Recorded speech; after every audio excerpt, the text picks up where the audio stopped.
الحمد لله رب العالمين والصلاة والسلام على سيد الأنبياء والمرسلين أما بعد فأعوذ بالله من الشيطان الرجيم بسم الله الرحمن الرحيم الصلاة والسلام عليك يا رسول الله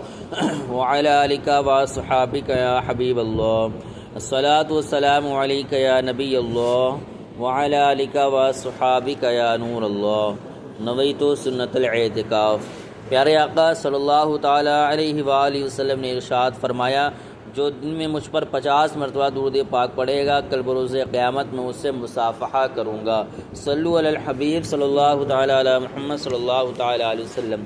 بسم اللہ الرحمن الرحیم۔ وَلَوْ نَزَّلْنَا عَلَيْكَ كِتَابًا فِي قِرْطَاسٍ فَلَبَسُوهُ بِأَيْدِيهِمْ لَقَالَ الَّذِينَ كَفَرُوا إِنْ هَذَا إِلَّا سِحْرٌ مُبِينٌ۔ ترجمہ کنز العرفان۔ اور اگر ہم کاغذ میں کچھ لکھا ہوا آپ پر اتار دیتے پھر یہ اسے چھو لیتے تب بھی کافر کہہ دیتے کہ یہ تو کھلا جادو ہے۔ وَلَوْ نَزَّلْنَا، اور اگر ہم اتار دیتے۔ یہ آیت نضر بن حارث، عبداللہ بن امیہ اور نوفل بن خولد کے بارے میں نازل ہوئی، جنہوں نے کہا تھا کہ اے محمد صلی اللہ تعالیٰ علیہ وسلم، ہم تم پر ہرگز ایمان نہ لائیں گے جب تک تم ہمارے پاس اللہ عز و جل کی طرف سے کتاب نہ لاؤ جس کے ساتھ 4 فرشتے ہوں، وہ گواہی دیں کہ یہ اللہ تعالیٰ کی کتاب ہے اور تم اس کے رسول ہو۔ اس پر یہ آیت کریمہ نازل ہوئی اور بتایا گیا کہ یہ سب حیلے بہانے ہیں، کیونکہ اگر کاغذ پر لکھی ہوئی کتاب بھی اتار دی جاتی اور وہ اسے اپنے ہاتھوں سے چھو کر اور ٹٹول کر دیکھ لیتے تو بھی یہی کہتے کہ ان کی نظر بندی کر دی گئی تھی اور کتاب اترتی نظر تو آئی تھی لیکن حقیقت میں کچھ بھی نہیں تھا۔ جیسے انہوں نے معجزہ شق القمر یعنی چاند کے 2 ٹکڑے ہونے کے معجزے کو جادو بتایا اور اس معجزے کو دیکھ کر بھی ایمان نہ لائے، اسی طرح اس پر بھی ایمان نہ لاتے، کیونکہ جو لوگ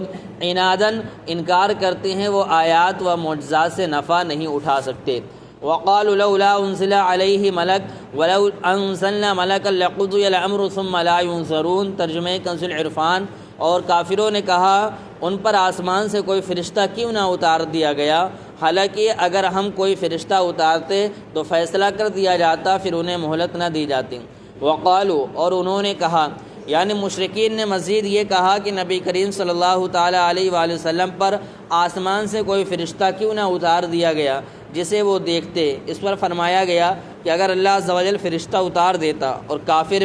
پھر بھی ایمان نہ لاتے تو اللہ عز و جل کا عذاب ان پر لازم ہو جاتا، کیونکہ یہ سنت الہیہ ہے، یعنی اللہ تعالیٰ کا طریقہ ہے کہ جب کفار اجتماعی طور پر کوئی نشانی طلب کرے مانگیں اور اس نشانی کے ظاہر ہو جانے کے بعد بھی وہ ایمان نہ لائیں تو عذاب واجب ہو جاتا ہے اور وہ ہلاک کر دیے جاتے ہیں۔ چنانچہ اگر کافروں کا مطالبہ پورا کر دیا جاتا اور یہ پھر بھی ایمان نہ لاتے تو انہیں ایک لمحے کی بھی مہلت نہ ملتی اور ان سے عذاب مؤخر نہ کیا جاتا۔ نشانیاں پوری ہونے کے باوجود کفار مکہ پر عذاب نازل کیوں نہ ہوا؟ یاد رہے کہ کافروں نے ایسے فرشتے کے اترنے کا مطالبہ کیا تھا جو ان کافروں کو بھی نظر آئے اور اسی کا رد کیا گیا تھا، ورنہ حضور اقدس صلی اللہ تعالی وسلم پر ایک کیا بہت سے فرشتے نازل ہوتے تھے اور بسا اوقات انسانی شکل میں حاضر ہوتے تھے، جنہیں صحابہ کرام علیہم رضوان بھی دیکھتے تھے۔ ان کفار کا مطالبہ یہ تھا کہ فرشتہ اپنی اصلی صورت میں آئے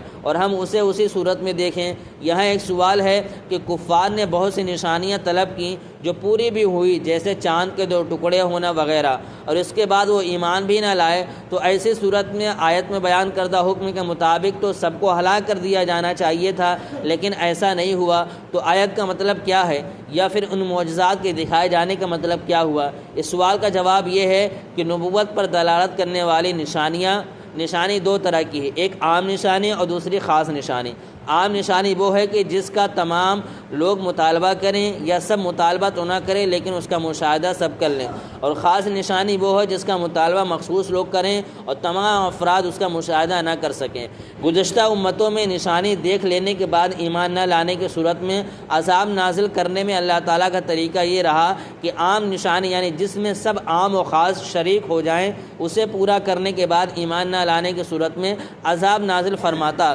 جبکہ خاص نشانی کے پورا ہونے کے بعد ایمان نہ لانے کی صورت میں عذاب نازل نہیں فرماتا۔ نبی اکرم صلی اللہ تعالیٰ علیہ وسلم سے چاند کے 2 ٹکڑے ہونے کا مطالبہ مخصوص لوگوں نے کیا جو پورا ہوا، لیکن یہ عام نشانی نہ تھی بلکہ خاص نشانی تھی کہ جب چاند کے 2 ٹکڑے ہوئے